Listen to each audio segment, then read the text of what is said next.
If you try to look up information about a police officer today, not rumors, not headlines, just public records, what happens? You don't just hit a wall, you hit a maze. You've got a PDF on one site, a lawsuit somewhere else, maybe a disciplinary record stored over here, a news article, a YouTube video. This information may be public, but it's scattered everywhere. And scattered information creates confusion. That's what we're fixing. This is a clear look at what we're building and why it matters. No hype, just an inside look at our infrastructure. Here's what the maze is made of. You've got police records that exist in thousands of separate systems.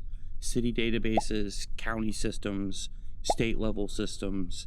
You've got core archives, internal department logs, and these systems weren't designed for the public. They weren't designed to connect to each other. So we started building structure. We built automated data pipelines that gather public records. They clean inconsistent formatting, standardize names and dates, then they match them to the entries in our database and connect this information so that we can see it. They don't create information. They don't add conclusions. They just organize the data that we find. Right now, we've structured about 25,000 officer profiles and something like 16,000 department profiles. And once data is structured and connected, something changes. You stop just seeing isolated files. You start seeing more context. You stop having to ask what just happened here, because patterns become visible. Timelines become traceable and history becomes structured. We're building this graph not to conclude, but to connect, because connection changes how we understand this information. The easiest way to access this data is through our web platform at thepolicerecord.com. You can go right now and explore the structured data we're collecting. You can search, you can just browse, you can even add to it by submitting data about an officer or department. And once we've confirmed it, we'll have a new node in our system. Alongside that, we're developing mobile applications. These are currently limited to the approved testers. They're not really publicly available, but we are working with our testers to make sure that they're ready to put into everybody's hands. Inside the app, users can access some of the same data that's available on the web, but it also introduces an additional component: secure streaming. When you begin a live stream to the platform of your choice, if you choose, it locks and it can't be stopped with a swipe or a button press. To end it, they have to put in a pin.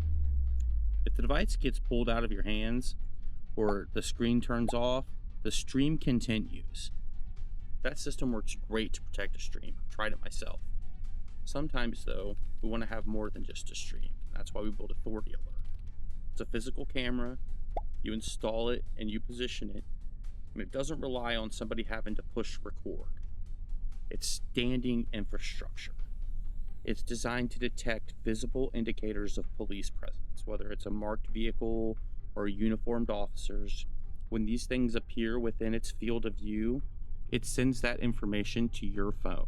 And I can't lie, it's not cheap, but it's dedicated infrastructure for users who want something that can give them that notification and can connect that data back to the broader system so that our record goes even deeper. Let's face it, right now, public records are a mess. There's files here, files there, and getting them is a nightmare. From all these scattered documents and scattered timelines, confusion to clarity. And that shift is already happening. If you want to be a part of it, go explore the web platform, thepolicerecord.com. If you want your own dedicated infrastructure instead of just relying on your phone, look into an Authority Alert camera. If you want to support the build, grab a camera or pick up some merch. If you care about where this is going, subscribe. We're building this in public, layer by layer. And if you want to help test one of the apps, send us an email with tester in the subject to info@thepolicerecord.com.